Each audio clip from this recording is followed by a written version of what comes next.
नमस्कार दोस्तों, स्वागत है आपका टीचिंग लर्नर्स में। मैं सितांशु श्रीवास्तव एक बार फिर उपस्थित हूँ आपके लिए मैथ्स की क्लास लेकर के। आज हम लोगों का जो टॉपिक है वो ये है भिन्न एवं संक्रियाओं का पार्ट 2। कौन सा है ये? पार्ट 2 है। पार्ट 1 हम लोग पढ़ चुके हैं पहले। तो अब स्टार्ट करते हैं। जो यहाँ पे टॉपिक था संक्रियाएँ। क्या संक्रियाएँ यानी ऑपरेशंस। तो सबसे पहले भिन्नों का योग यानी कि सम ऑफ फ्रैक्शंस। योग कहें, जोड़ कहें, धन कहें, कुछ भी कह सकते हैं। तो सम ऑफ फ्रैक्शंस में सबसे पहले कंडीशन है कि जब हर समान हो, हर समान यानी बेसिस डेनोमिनेटर्स जब सेम हो तो कैसे प्लस करते हैं। जब डेनोमिनेटर सेम होते हैं तो इनका कॉमन डेनोमिनेटर यहाँ नोट करते हैं और एज इट इज़ जैसे भी न्यूमरेटर दे रखा है यानी कि अंश जैसे भी दे रखा है वैसे यहाँ नोट करके प्लस का साइन लगा देते हैं, बस हो जाता है। जैसे अगर मैं यहाँ लिखूँ 2/3 प्लस 4/3, दैट मीन्स यहाँ कॉमन हो जाएगा 3 और ऊपर 2 + 4 दैट मीन्स 6/3 हो जाएगा। आप कट करना चाहें तो कट कर लें, वो अलग बात है। ठीक है। अब भिन्नों का, अब मिश्रित भिन्नों का योग। तो मिश्रित भिन्न a होल b/c, ये मिक्स्ड फ्रैक्शंस का सम है। और b होल d/c यानी एक a सही b/c और b सही d/c। ठीक है, इनको लिखते हैं तो इनको अगर a होल b/c गिवन है तो हम इसको लिख सकते हैं a + b/c। ठीक है, अगर इस कंडीशन में हम दोनों को लिखें तो दोनों को लिखने पे क्या मिलेगा? a + b यानी कि जो पूर्णांक हैं, ये दोनों इंटीजर्स हैं, उनको एक साथ प्लस कर लेते हैं और जो भिन्न हैं उनको एक साथ प्लस करते हैं। ठीक, जैसे a + b plus c common हो गया दोनों में और b + d हो गया। ठीक है, अब जब भिन्न असमान हो तो क्या करेंगे? मैंने एक एग्जाम्पल लिया है। तो 3 और 5 का लासा 15 हो गया। हर असमान होने पर हर का लासा लेते हैं और एक नया हर लिखते हैं। क्या लिखते हैं? एक नया हर लिखते हैं। जो नया हर है उसको पुराने हर से भाग देने पर देखते हैं भागफल क्या आता है। तो 3 × 5 = 15, 5 आया। जो 5 आया तो भागफल को पुराने अंश से गुणा करा देते हैं प्लस इसी तरीके से दूसरा 5 × 3 = 15, 3 आया तो 3 को 3 से गुणा करा देते हैं। दैट मीन्स यहाँ क्या मिलेगा? 50 + 9 यानी 50 + 9/15 यानी कि आपको मिलेगा 59 यानी 59/15। ठीक है, असमान भिन्नों का हो गया। अब भिन्नों का अंतर यानी डिफरेंसेस बिटवीन फ्रैक्शंस कह सकते हैं, डिफरेंस ऑफ फ्रैक्शंस कह सकते हैं। जैसे यहाँ तो जैसे आप यहाँ चेक करते आए हैं क्या, जैसे योग में किया है ऐसे ही आपका अंतर में भी होगा। सेम बेसिस सेम है यानी कि डेनोमिनेटर्स अगर सेम है तो कॉमन हो जाएगा, हर कॉमन हो जाएगा और a - c हो जाएगा। असमान होने पे जैसे यहाँ लासा लिया गया है वैसे ही अंतर में भी लासा लिया जाएगा। ठीक है, भिन्नों का गुणा क्या होगा? गुणा में कुछ भी नहीं करते हैं, अंश का गुणा अंश से कर देते हैं और हर का गुणा हर से कर देते हैं। AC/BD हो जाएगा, जिसको क्या कहेंगे? Multiplication of fractions. नेक्स्ट है भिन्नों का भाग। भिन्नों के भाग और गुणा में बस छोटा सा अंतर यह होता है कि जब हम भाग करते हैं तो भाग के साइन के बाद यानी डिवीज़न के साइन के बाद वाला जो नंबर है, फ्रैक्शन है, वो क्या होता है? उसका रेसिप्रोकल हो जाता है यानी कि वो पलट जाता है। जैसे a/b है और साइन डिवाइड का जैसे ही मल्टीप्लिकेशन हुआ तो d/c होगा और इन दोनों का मल्टीप्लिकेशन फिर से अंश का अंश से और हर का हर से यानी न्यूमरेटर का न्यूमरेटर और डेनोमिनेटर का डेनोमिनेटर से मल्टीप्लाई हो जाता है। तो यहाँ आ गया AD और BC। जैसे मैं एक एग्जांपल ले लूँ, जैसे मैंने कहा 2/3 भागे 1/5। तो अगर मैं इसको लिखने जाऊँ तो 2/3 ही रहेगा और भाग है तो भाग की जगह गुणा का साइन आएगा और 5/1 है। आप चलिए मैं इसको 7/5 कर दे रहा हूँ। ठीक, तो ये 5/7 हो जाएगा। तो अंश का गुणा अंश से यानी कि न्यूमरेटर का मल्टीप्लाई न्यूमरेटर से 10 हो गया और 3 7 का मल्टीप्लाई 3 × 7 21 आ गया।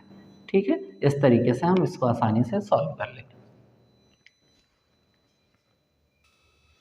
आइए अब यहाँ पे प्रश्नों को देखते हैं हम लोग।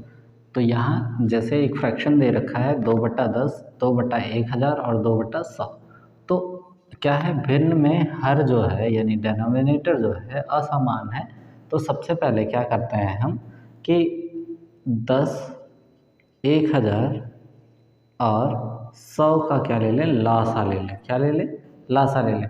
मैं 2 से कट करना नहीं बता रहा हूँ क्योंकि बहुत ज़्यादा लंबा चला जाएगा क्वेश्चन, तो इस वजह से अगर मैं देखूँ 10 से तो 10 इकन्नम 10 हो जाएगा, और 10 से जब भाग करेंगे तो यहाँ 100 आएगा और यहाँ पे 10 आएगा। ठीक है, 10 से फिर से आसानी से कर सकते हैं, 10 इकन्नम 10, यहाँ 10 आया और यहाँ 1 आएगा। फिर से 10 से जब करने जाएंगे तो यहाँ 1 मिलेगा, यहाँ भी 1 हो जाएगा, यहाँ तो यानी कि अगर मैं इसको गुणा करूँ तो क्या कहूँगा कि 1000 हो जाएगा। क्या हो जाएगा, 1000 हो जाएगा हमारा लासा। ठीक, तो यहाँ जो मुझे नोट करना है क्या, 2/10 है प्लस 2/1000 प्लस 2/100। तो क्या लिख सकते हैं, लासा यानी कि एलसीएम ऑफ 10, या सीधे सीधे अगर हम ऐसे लिखें हर का लासा, हर का लासा यानी एलसीएम ऑफ डेनोमिनेटर।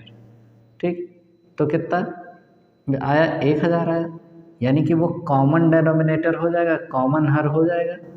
अब क्या करते हैं, जो पुराना हर है उसको नए हर को पुराने हर से भाग देते हैं। तो यहाँ से भाग देंगे, अगर 10 से भाग दें तो 100 मिलेगा, तो 100 को 2 से गुणा कराते हैं। क्या कराते हैं, 2 को 100 से गुणा करा देंगे, प्लस लगाएंगे। 1000 को 1000 से भाग किया तो क्या मिला, 2 गुणा 1 मिल गया। ठीक है, प्लस फिर से 2 है गुणा, अब 1000 को 100 से भाग करेंगे तो क्या मिलेगा, 10, तो 10 लिख दिया।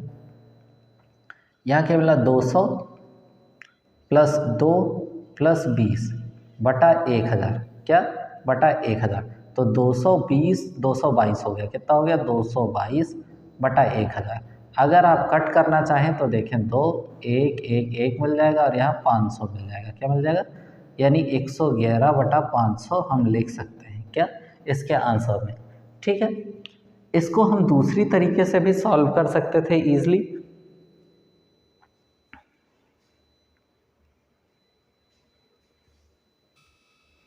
दूसरी तरीके से कैसे करते, जैसे कल मैंने आपको पढ़ाया था कि दशमलव भिन्न में 10 या 10 की घातों में जो नंबर्स होते हैं उनको बदलते हैं, तो दशमलव भिन्न जैसे बनाया था उसी तरीके से अगर मैं करूं तो 2/10 को कैसे लिख सकता हूं। देखिए ट्रिक क्या होती है कि 2 है, 2 को नोट किया। ठीक, अब क्या होता है कि 10 यानी कि नंबर के पीछे कितना जीरो है, 1 जीरो है, तो 1 अंक पे दशमलव लग जाएगा। क्या लग जाएगा, 1 अंक पे दशमलव लग जाएगा। इसको डायरेक्ट करने का एक तरीका है, यहाँ दशमलव 2 के पीछे कितने जीरो, 3 जीरो, तो 2 लिखेंगे, 2 को लेते हुए हम 3 अंकों पे दशमलव लगा देते हैं। ठीक, 1 2 3 जितने जीरो उतने अंक पे दशमलव लग जाएगा, राइट से लेफ्ट यानी दाहिने से बाएं समय। यहाँ क्या लिख सकते हैं, 02 लिख सकते हैं उसको। अब आराम से अगर प्लस करने जाएं तो क्या लिखेंगे, 0.2 फिर 0.002 और लास्ट है 0.02। अगर प्लस करूं तो क्या आ जाएगा, 2 आ जाएगा, यहाँ 2 आ जाएगा, यहाँ भी 2 आ जाएगा और यहाँ 0। अब आपके अकॉर्डिंग अगर मैं इसको अलग करूं तो दशमलव हटाते ही 1 और दशमलव के बाद जितने नंबर होते हैं उतने 0 लग जाएंगे। ठीक, अब कट कर दें तो क्या मिलेगा, 111 बटा 500, यानी कि सेम आंसर कर रहा है। हम 2 तरीक़ों से आराम से कर सकते हैं इस क्वेश्चन को। ठीक है, अब अगला क्वेश्चन जब करते हैं हम तो नेक्स्ट है, डायरेक्ट हम ये कर सकते हैं कि फ्रैक्शन में तो एक तरीका, हाँ जैसे मैंने आपको क्या बताया था कि पूर्णांक को पूर्णांक से प्लस करते हैं, तो क्या 3 6 और 2 को एक साथ प्लस कर लिया। अब क्या आया, 5/6 प्लस 1/7 और प्लस 1/3। ठीक है, तो एलसीएम यानी कि लासा, किसका, हर का लासा ले लो, हर का लासा। लेकिन उससे पहले हमको ये देखना होगा कि ये तो 3, इसको इरेज करके 6 3 9 2 11 तो अलग हो गया ना, बिल्कुल इससे हमारा कोई मतलब नहीं है। 5/6 प्लस 1/7 प्लस 1/3। अब हर का लासा लेने जाएंगे तो क्या मिलेगा, देखिए यहाँ पे 6 7 और 3 का जब लासा लेंगे तो क्या आएगा, 2 से करेंगे 2 3 6 7, 3 का 3 रहेगा, 3 से करेंगे तो 3 इकन्नम 3 7 1, अब 7 से 7 3 21 दूना 42, यानी हमें कितना मिल रहा है, लासा 42 मिल जा रहा है। तो 11 को ऐसे ही रहने देंगे और इधर क्या लिख दिया, 42 42 लिख दिया। क्या लिख दिया, 42 लिख दिया। पुराने हर नए हर को पुराने हर से भाग करते हैं तो 7 आया, यानी कि 5 गुणा 7 हो गया, प्लस 7 छक 42 यानी 1 गुणा 6 हो गया, और प्लस देखिए इसको जब करेंगे तो कितना होगा, 3 इकन्नम यानी लगभग 14, 1 गुणे 14 हो जाएगा। ठीक है, पुराने हर से नए हर को भाग देते हैं, जो आंसर क्वोशेंट आता है यानी कि भागफल आता है उसको हम यहाँ नोट करते हैं। ठीक, 11 प्लस क्या 7 × 5 = 35 प्लस 6 प्लस 14 बटा 42। अब देखिए इसको प्लस करते हैं तो 14 × 6 = 20, 20 और 35 55 हो गया, तो 11 प्लस 55 बटा 42। अब देखिए हर छोटा है अंश से, तो हम इसको फ्रैक्शन में बदल लेते हैं, मिक्स्ड फ्रैक्शन में यानी कि मिश्रित भिन्न में बदलते हैं। तो 55 हो गया, 42 से भाग दिया तो 42 इकन्नम 42, कितना बचा 5, 3 बचा और यहाँ 1 बचा, यानी कि मैं यहाँ आराम से लिख सकता हूँ 11 प्लस 1 सही 13 बटा 42। क्या लिख सकता हूँ 13 बटा 42। अब 11 और इसको भी अलग कर सकता हूँ तो 13 बटा 42, यानी कि 12 प्लस 13 बटा 42, जिसको मैं आराम से लिख सकता हूँ कि 12 सही 13 बटा 42। ठीक है, तो ये हमारा आंसर हो जाएगा 12 सही 13 बटा 42। ठीक है, उम्मीद करता हूँ कि आपको ये समझ में आ गया होगा। अगला क्वेश्चन हम लोग करते हैं।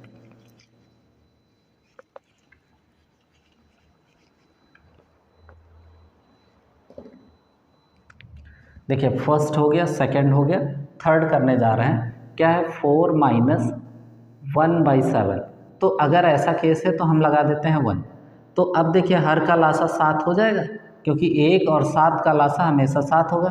तो नए हर को पुराने हर से भाग देने पे भागफल 7 आया, तो 4 × 7। ठीक, जो जिसको अंश से गुणा करा देते हैं, और 7 इकन्नम 7 यानी 1 × 1, तो क्या मिलेगा 28 - 1 बटा 7 यानी कि 27 बटा 7, जिसको हम लिख सकते हैं 7 × 3 = 21 और 6 बटा 7 यानी 7 × 3 = 21, 6 × 27। ठीक है, तो आराम से हम लिख सकते हैं क्या 3 सही 6/7। थर्ड क्वेश्चन हो गया। अब फोर्थ करते हैं। क्या है 1/5 डिवाइडेड बाई 1/5। इस का मतलब होता है ऑफ। क्या होता है ऑफ।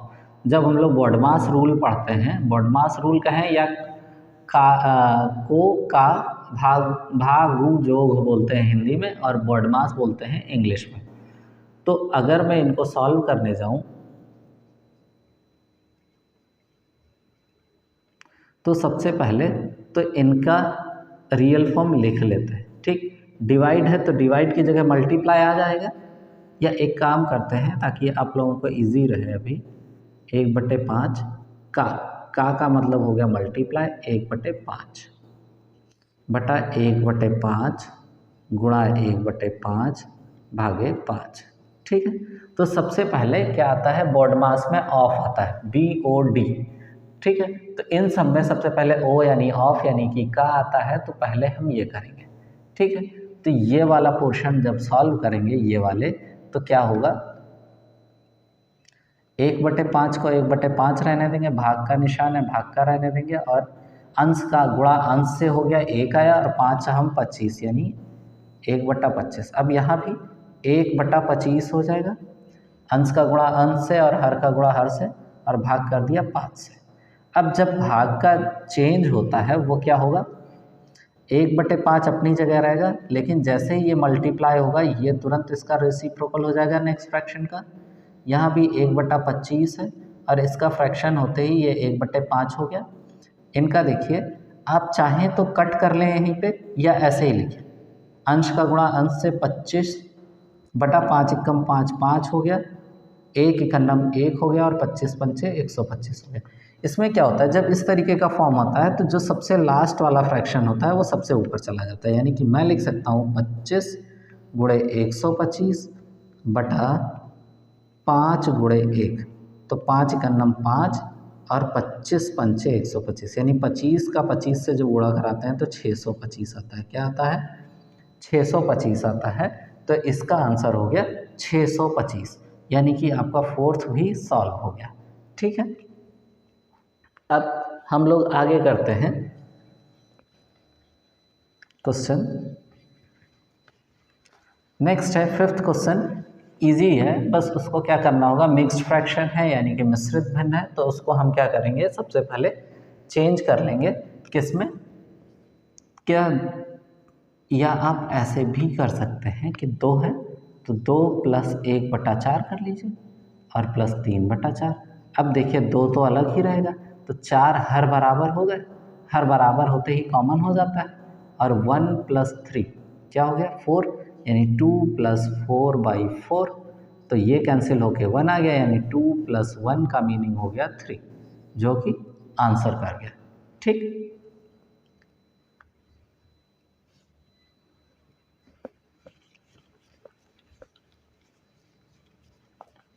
फिफ्थ हो गया। अब हम 6 करते हैं, तो 6 क्वेश्चन में सबसे पहले ब्रैकेट सॉल्व होगा, क्योंकि बोर्ड मास में सबसे पहले बी फॉर ब्रैकेट आता है, तो 1/3 है plus 7/9 divided by in bracket 7/10 into 1/4। अब यहाँ जब गुणे का साइन है, तो फिर मुझे एक काम करना होगा कि 7/10, और इसको 4 एकन्नम 4, यहाँ वही गुणा होता है और यहाँ प्लस होता है, तो 4 एकन्नम 4 और एक 5, कितना हो गया 5, 5/4। अब इनको ब्रैकेट सॉल्व करना था, अब ब्रैकेट सॉल्व कर लेते हैं, 1/3 धन 7/9 और भाग है, यहाँ देखिए 7 बचे पर इसको कट कर लो, 5 एकन्नम 5, 5 दूनी 10, यानी कि अब हम 7/8 लिख सकते हैं। अब बाहर निकलते ही सबसे पहले डिवाइड होगा, प्लस 7/9, और जैसे ही ये मल्टीप्लाई का साइन हुआ ये 8/7 हो गया, क्या हो गया 8/7, 7 से 7 कैंसिल हो गया। अब मैं इसको लिख सकता हूँ 1/3 प्लस 8/9। अब 3 और 9 का लासा, हर का लासा, ल यानी एलसीएम, तो 3 और 9 का लासा 9 ही होगा, तो कॉमन लिया, सॉरी 9 हर हो गया। अब पुराने हर से नए हर को भाग करेंगे, 3 आएगा, तो 1 × 3 हो गया, प्लस 9 एकन्नम 9 यानी कि 8 × 1, तो 3 और 8/9 यानी कि 11/9, जिसको हम लिख सकते हैं क्या, 1 सही 2/9, 9 एकन्नम 9 2 11। ठीक है, तो इस तरीके से हम लोगों का छठा प्रश्न भी हल हो गया। अब हम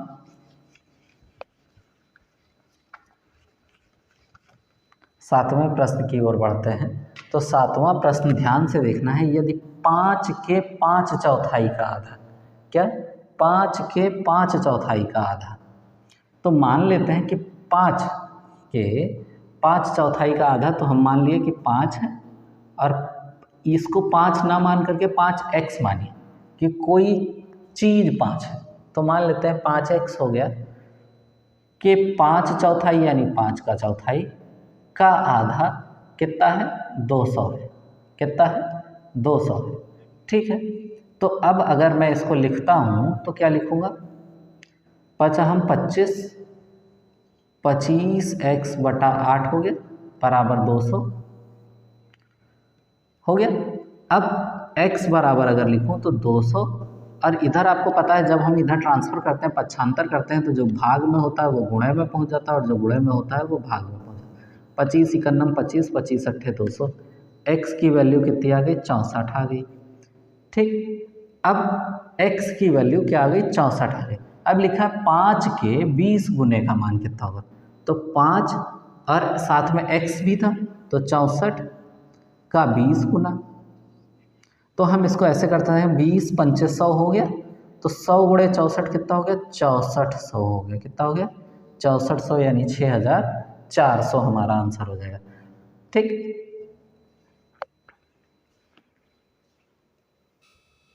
अब अगला प्रश्न जो है वो है, किसी पिज्जा का 1/4 भाग रेनू ने खा लिया, तो रेनू ने कितना खा लिया, रेनू द्वारा खाया गया भाग, क्या खाया गया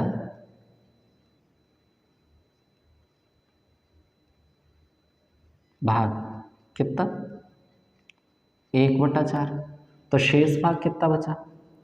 कोई भी संख्या एक होती है, ठीक, होल का मतलब एक हो गया, तो 1 - 1/4 पूरे में से 1/4 घटा दें तो अपॉन 1 होता है, हर 4 ही बन जाएगा, तो 4 - 1 क्योंकि 1 चौके 4 होता है, तो 3/4 भाग बच गया।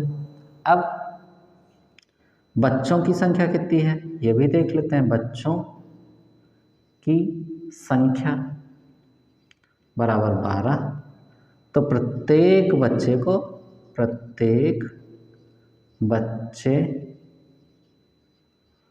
को मिला भाग। क्या करेंगे? शेष कितना बटा? 3/4 बचा है। अब सभी को देना है तो 12 से भाग कर देंगे, ठीक। तो 3/4 और जैसे ये फ्रैक्शन बदलेगा तो क्या हो जाएगा? 1/12 हो जाएगा। 3 × 1 = 3 और 4 × 4 यानी कि 1/16 भाग प्रत्येक बच्चे को मिलेगा। कितना? 1/16वां भाग सभी बच्चों को मिलेगा। नेक्स्ट क्वेश्चन जो 9th है वो क्या है? समीरा ने 3/2, मैं डायरेक्ट कर सकता हूँ तो मैं बता दे रहा हूँ कितना। समीरा ने 3 सही 1/2 भाग केजी क्या खरीदा? सेब खरीदा। और 4 सही 3/4 भाग क्या खरीदा? ऑरेंज, संतरे खरीदे। कुल कितना खरीदा? तो अगर मैं इसको फिर से अलग करूं तो 3 + 1/2 + 4 + 3/4, तो इनको अलग कर लेते हैं। 3 और 4 7 हो गया, प्लस 1/2 प्लस 3/4 हर बराबर नहीं है, तो आप देखिए यहाँ पे जो हर आएगा 2 और 4 का लासा क्या होगा? 4 होगा। तो 2 से भाग करेंगे तो 2 आएगा, तो 2 × 1 + 3, 2 × 1, ठीक, और यहाँ 3 × 1 हो जाएगा, ठीक। तो अब क्या मिलेगा? 7 + 2 × 2 और 3 × 3 यानी 5/4 हो जाएगा। अब अगर 5/4 को बदलें तो क्या लिख सकते हैं? 7 × 1 सही 1/4 लिख, 4 × 4 = 5। तो अब देखिए इसको क्या लिख सकते हैं? 7 × 1 + 1/4 यानी कि हम लिख सकते हैं 8 सही 1/4। कितना? 8 सही 1/4 केजी कितना समीरा ने क्या खरीदा था? फल खरीदा था। क्या खरीदा था? फल खरीदा था, ठीक। माफ़ी चाहता हूँ दोस्तों, यहाँ इस क्वेश्चन में करेक्शन होगा। वो करेक्शन ये होगा कि 5/6 की जगह 6/5 होगा। क्या होगा? 6/5 होगा, ठीक। क्या हो जाएगा? 6/5। तो अब देखिए 1/10 में मान लेते हैं कि x पार्ट हो जाएंगे। कितने x होंगे? 1/10 कितने होंगे? x होंगे। कितने? 6/5। अब देखिए 10 किस में है? यहाँ पे 10 है डिवाइड में, तो इधर जाएगा तो मल्टीप्लाई में जाएगा, तो 5 × 5, 5 दूनी 10 यानी कि टोटल कितने 1/10 होंगे? 12 1/10 होंगे। तो इसी के साथ आज की क्लास समाप्त होती है। धन्यवाद। अगर आपको वीडियो अच्छी लगी है तो प्लीज़ लाइक, सब्सक्राइब एवं शेयर ज़रूर करें, और आपको अदर वीडियोस की भी लिंक आपको डिस्क्रिप्शन बॉक्स में मिल जाएगी। और ज़्यादा जानकारी के लिए आप हमारा टेलीग्राम चैनल ज़रूर लिंक करें। धन्यवाद।